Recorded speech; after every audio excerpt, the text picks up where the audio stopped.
Right now at 6, a jury delivers its verdict in a homicide case involving an elderly landlord found dead in her home last year. Our talks with the Democratic candidates for governor continue tonight. We'll see where they stand on the issue of school safety. I'm speechless. And for people that know me, I never am speechless. A man is taking a leap of faith. He's gone skydiving before, but this jump means more. His story tonight only on News 3 at 6. This is News 3 at 6. New tonight, a Middleton man is found guilty of murdering his landlord. The jury announced its verdict inside a Dane County courtroom this afternoon, and our Keely Arthur is here now with the details. Keely. It just took the jury about a few hours to come up with their guilty verdict. 52-year-old John Hammond was on trial for the murder of Agnes Brom. Prosecutors say he killed Brom by hitting her in the head multiple times in April of 2017. Hammond had been renting a room from the woman for about 6 months prior to her death. Now, Hammond's attorney maintained his client's innocence throughout the trial, but prosecutors say there was no question Hammond brutally took that woman's life. Now, the jury agreed. Hammond is, again, 52 years old. He'll be sentenced within the next few months. We'll continue to follow it. Thanks, Keely. More than 100 Middleton employees will be searching for new jobs. The telecommunications services provider WESC Corporation is laying off nearly 150 employees in Wisconsin. More than 100 work at the Middleton branch. News 3's Madeline O'Neill joins us with what that means for the city and what workers can do. Charlotte, according to city officials, the Nebraska-based company has been in Middleton for a few years now, and they're sad to hear about such a big layoff in the city. In a notice WESC Corporation sent out, the company says an unexpected and unforeseen loss of a client prompted the elimination of 112 positions, most of which are sales associates. The Middleton city administrator says his heart aches for those who are losing their jobs, and a mass layoff from a major employer does have a ripple effect in the local economy. They were one of our top 10 employers. I think they had up to 340 people at one time, so we're glad they're in the community. We hope they can stay. The Wisconsin Department of Workforce Development partners with groups in the area to offer rapid response services. The Workforce Development Board of South Central Wisconsin in Madison is in the beginning stages of helping those who are affected. 36 more WESC Corporation employees at the Green Bay branch will be laid off as well. Madeline O'Neill reporting tonight. Madeline, thank you. Turning to weather now, a hot and humid weekend is in store for us. Gary Canalti has the details. Gary? Still looks like we're going to see a steamy weekend, Susan. Temperatures are going to be up around 90 degrees. Heat index values will be somewhere in the lower to middle 90s. Let's start out by taking a look at visible cloud track. We had some clouds move in. Actually, the blow-off tops of some thunderstorms up in northern Wisconsin, but most of the rain is staying well to our north. Low temperatures this morning started out in the upper 50s here in Madison, but temperatures were as cool as the middle 40s over parts of west central Wisconsin. There were areas of fog this morning as well. Current temperatures are right around 80 degrees, a little cooler to the north and east of Madison, a little warmer to the south and west, but dew point temperatures are on the rise. Here in Madison, we've gone up 2 degrees in the dew point just in the last hour. Dew points are now in the lower 70s over southwestern Wisconsin and over much of Iowa, so that's the hotter and more humid air heading in our direction. There's an alert day for tomorrow for our temperatures up around 90 and those heat index values from 93 to 98. Look for temperatures to only fall into the middle 60s overnight. Tomorrow will be partly sunny, breezy, hot and humid with a high temperature of 90. More of the same expected for Sunday. That's your first alert forecast. Thank you, Gary. 2 people in Adams County are accused of running a drug trafficking house. The county sheriff's office says Justin Ball and Danelle Hintz face a number of drug-related charges. The pair were arrested as part of an ongoing narcotics investigation. Marches are being planned across the country tomorrow to push for stricter gun laws. Here in Madison, high school students from all over the state are planning a march from the UW campus to the Capitol tomorrow, where they will push for stricter gun laws.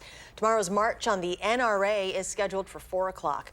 Participants will meet at the Library Mall. One of the survivors of the Parkland shooting will also speak. A quote that stuck with me when I was planning this march was, if we're old enough to get shot, we're old enough to have an opinion on getting shot. And so I think it's really exciting that young people are getting involved, but also the older generations need to realize that, you know, politics should cross the generational divide and it should represent every single generation. The Wisconsin chapter of the National Constitutional Coalition of Patriotic Americans is organizing a rally of their own in support of gun rights next week. They say they hope people from all viewpoints give them a chance to hear their side. If you want to protest us, I guess it is what it is. It's America, and that's what America's about. Speaking your mind, being independent, being free. But all we ask is that you give us a chance to put our message out and actually listen instead of just waiting for a chance to say your rebuttal. They say if gun control advocates want to change gun laws, they should start by having a civil conversation with gun owners first.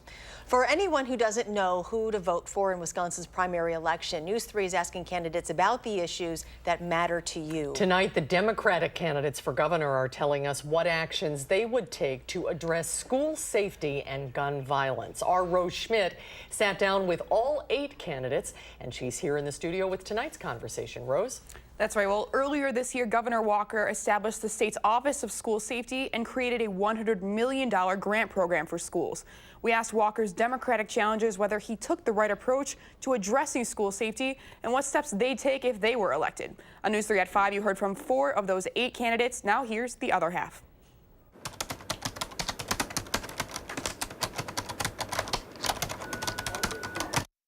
We can have 48-hour waiting periods on gun sales. We can have comprehensive criminal background checks.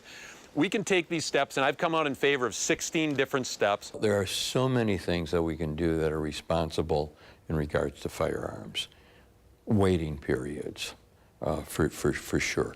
Background checks. We also need to do a better job of protecting the public related to gun violence. I'm a strong supporter of a universal background check. I've come out in full support of banning bump stocks, which turn a semi-automatic rifle essentially to an automatic rifle, high-capacity magazines, universal background checks I'm for.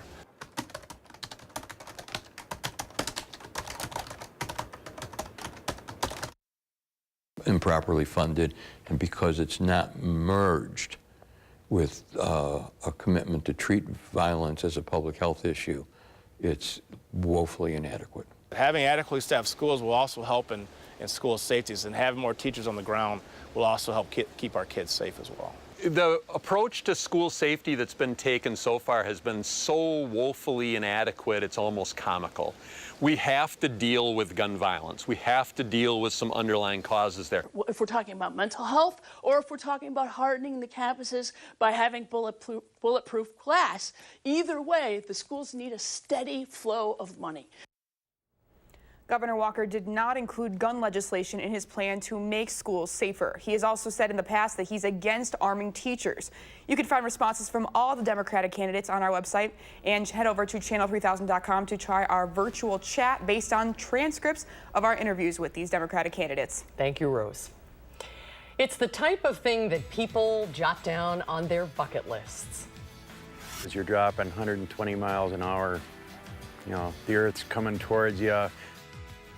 The healing powers of skydiving next only on News 3 at 6.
Skydiving is something on a lot of people's bucket list, but for one man, it was something much more than that. He's a U.S. veteran and served our country more than 30 years ago. He traveled to Marshall all the way from Hastings, Minnesota to be able to do this.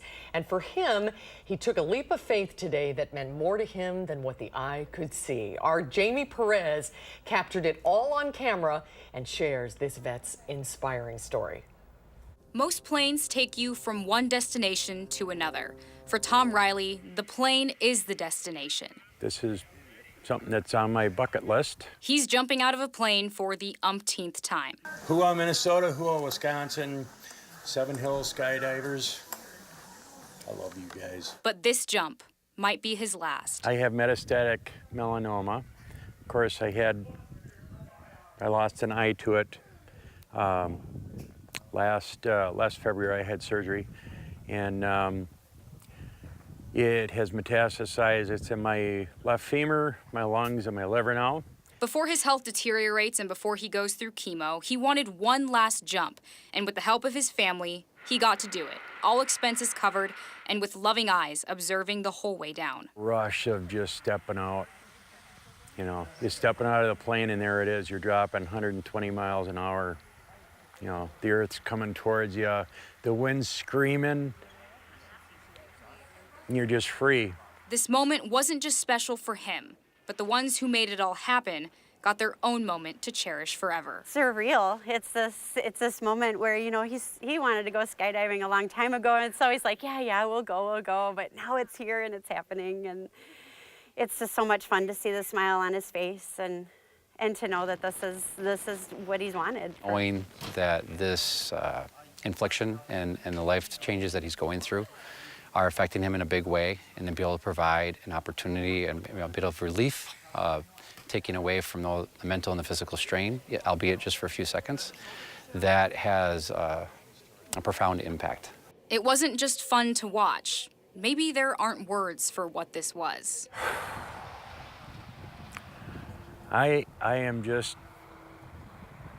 I'm dumbfounded. It's like I'm speechless. I sent a text yesterday, I'm speechless. And for people that know me, I never am speechless. Having so many people care to put this together for me, just, you know, I got a new family here now too. A destination that will begin a whole new journey. In Marshall, Jamie Perez. Seven Hills Skydiver! WISC. News 3. I think that look on his face says it all. Tom got on a plane and went back to Hastings, Minnesota this afternoon with a memory he will cherish for the rest of his life. And he wanted to give a huge thank you to everyone at Seven Hills Skydivers and his family for making this all possible. Continued good health, Tom. Next at 6, the numbers show teens in Wisconsin experience dating violence. Now a new campaign hopes to keep them informed about healthy relationships. There's CrossFit Strong, and then there is Sun Prairie Strong, the moment connecting the World CrossFit Games to Sun Prairie first responders. Next at 6. And in weather, we're looking for a hot and humid weekend with high temperatures up around 90, and thunderstorm chances look like they'll hang around at the end of the weekend into the early part of next week. I'll have your first alert forecast in a few minutes.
The CrossFit Games are letting veterans come to see the competition for free today. Organizers also recognized first responders from Sun Prairie. Some of the first responders from Sun Prairie. Representatives from the Sun Prairie Police Department and EMS were brought onto the competition field, and they were thanked for their efforts and help during last month's deadly gas explosion. One person died and several buildings were destroyed. The CrossFit Games run at the Alliant Energy Center in Madison through Sunday. Promoting healthy, nonviolent relationships is the goal of a new statewide campaign. The Dare to Know launched last week. The campaign features this website along with a series of video, radio, and digital ads that will appear throughout the state.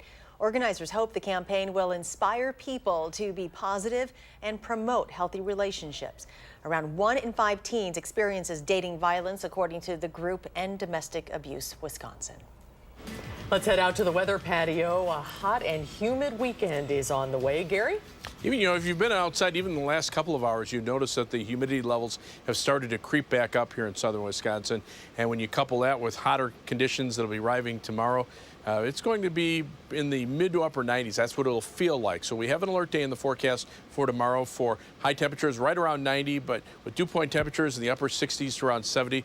Look for those heat index values to be between about 93 and 98 degrees. A visible cloud track, there have been some clouds mainly in the northern and central portions of the state. A lot of the cloud cover has been thinning as it pushes into southern Wisconsin. But there are some thunderstorms up in northern and central Minnesota and the parts of northern Wisconsin. The bulk of those will stay up to the north as the heat expands. That actually suppresses the thunderstorm development chances, at least here in the southern part of the state. Storm Prediction Center does have a marginal risk of a strong to severe thunderstorm into west central Wisconsin later on tonight from the activity in Minnesota. Tomorrow, it's mainly across the northwestern half of the state, but on Sunday, that marginal risk creeps a little farther southward, perhaps just north and west of Madison by late afternoon or evening, with gusty winds and heavy downpours being the main threats. 8 to 14-day temperature outlook from the Climate Prediction Center calling for above normal temperatures through much of the northern part of the United States, about a 50% chance or higher chance of that happening through where we live in Wisconsin, and below normal precipitation expected. The above normal precipitation shifts to the southern and southwestern part of the country. As we look at the live view from the Queen Bee Radio Skycam in Platteville, you can see the hazy sunshine that's in southwestern Wisconsin. The WISC Skycam looking off toward the southwest shows partly sunny skies, and the Edgewater Skycam in downtown Madison showing sunshine on the Capitol. As we check out the almanac for today, our high temperature so far 80 degrees, low temperature 59, so very close to the averages of 81 and 60. And right now we're at 80 degrees with partly sunny skies. Winds are out of the south at 7 miles per hour. Our dew point temperature was in the upper 50s this morning. Now it's in the middle 60s and continuing to climb. Low temperatures this morning were in the 40s up in northern Wisconsin, generally 50s elsewhere. But to the west, those temperatures have been climbing. And in fact, right now it's 94 in Des Moines, Iowa, 90 in Fort Dodge, Iowa, and temperatures into the 80s and through Minnesota. The showers and thunderstorms right on the northern edge of that heat, as more showers and storms bring flooding rains to the eastern portion of the country, and the west just continues to bake. A piece of that heat heading off in our direction. You can see a warm front just to our south and west. On the other side of that warm front, temperatures mainly in the 90s, and dew point temperatures right around the 70-degree mark. So we're going to turn hotter and we're going to turn more humid as we head into the weekend. Our forecast for tonight calls for skies to be partly cloudy. It'll be milder, low temperature dropping to 66. Tomorrow, partly sunny, breezy, hot and humid, high 90, heat index 93 to 98. On future track, look for partly cloudy skies tonight. Those temperatures dropping only into the middle 60s. Tomorrow will be hot and humid with high temperatures topping out right around the 90-degree mark. There's a chance of a shower or thunderstorm tomorrow night. Most areas will probably stay dry, and it'll be muggy with low temperatures around 70. And then Sunday, more heat and humidity, high temperatures in the upper 80s, and a chance for some showers and thunderstorms, especially as we head into late Sunday afternoon and Sunday night. 7 to 10-day forecast, those temperatures drop off back into the lower 80s once the thunderstorm chances move in from Sunday night into Monday. Temperatures for the rest of next week generally in the lower 80s before we warm up at the end of the following weekend. Well, a key piece of the Packers' offensive line is back and ahead of schedule. Brian Balaga shows us how he's doing. That's next in sports.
Well, the journey to the Hall of Fame has been a lengthy one for legendary Packer Jerry Kramer. Tomorrow night, after more than 4 decades of waiting, the 82-year-old offensive lineman will be enshrined into the Pro Football Hall of Fame.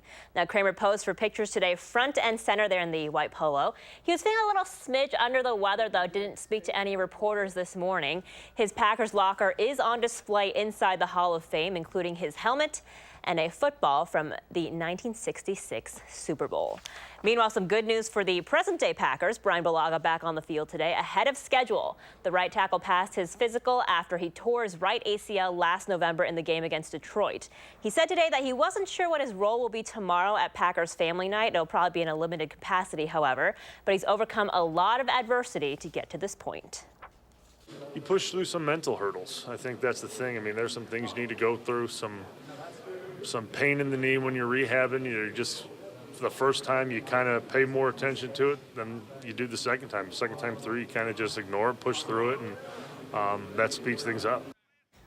Badgers head coach Paul Chryst, not necessarily known for his love of talking, but on occasion we get some good nuggets that aren't just applicable to football, but to life. Badgers in fall camp practice number 2 today, and so far so good. But earlier in the week, Coach Chryst cited Jack Sitchie, who last year didn't even get to play in his senior year due to injury. And because of that, these current guys have to embrace each moment and enjoy this journey. The season, the journey of a season, the ups and downs of it, that's the best part of it. And we got to be into each day and embrace each day and do all we can each day to be our best. Well, Ohio State head coach Urban Meyer tweeting out a letter to Buckeye Nation this afternoon. He was placed on paid administrative leave this week after several reports that he knew about domestic violence allegations against assistant coach Zach Smith. Today, he is clarifying by saying in part that whether he was at Florida or Ohio State, he has always followed the rules when it comes to finding out about an incident with a student athlete, coach, or staff member by telling the appropriate superiors. He did say he did that with Zach Smith. He then goes on to say that he knows his words have impact and meaning, addressing that he failed to be accurate at Big Ten Media Days and apologized for the way he handled reporter questions. Finally, Coach Meyer says he's confident that he did the right thing and that the truth is the ultimate power. He ends the letter by saying he looks forward to rejoining the team soon. I'm sure this is a story we'll be hearing about a lot more in the coming days.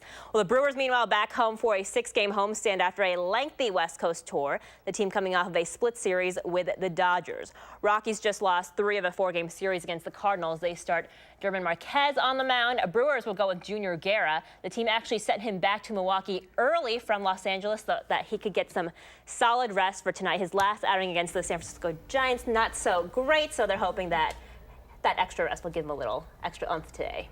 All right. Thanks, Melissa. All right, Gary's here with the final check. Well, the heat and humidity continues to build. Right now, 80 in Madison, but notice temperatures in the lower 80s over southwestern Wisconsin. Look at the dew point temperatures just out to the west, already into the 70s. So look for high temperatures around 90 for tomorrow and Sunday. Alert day for tomorrow for the heat and humidity. Thunderstorms late Sunday afternoon into Sunday night will start to break the heat. Temperatures lower 80s for much of next week. All right, thank you, Gary. Have a great weekend, everybody. Hope to see you back here for News 3 at 10. Good night for now.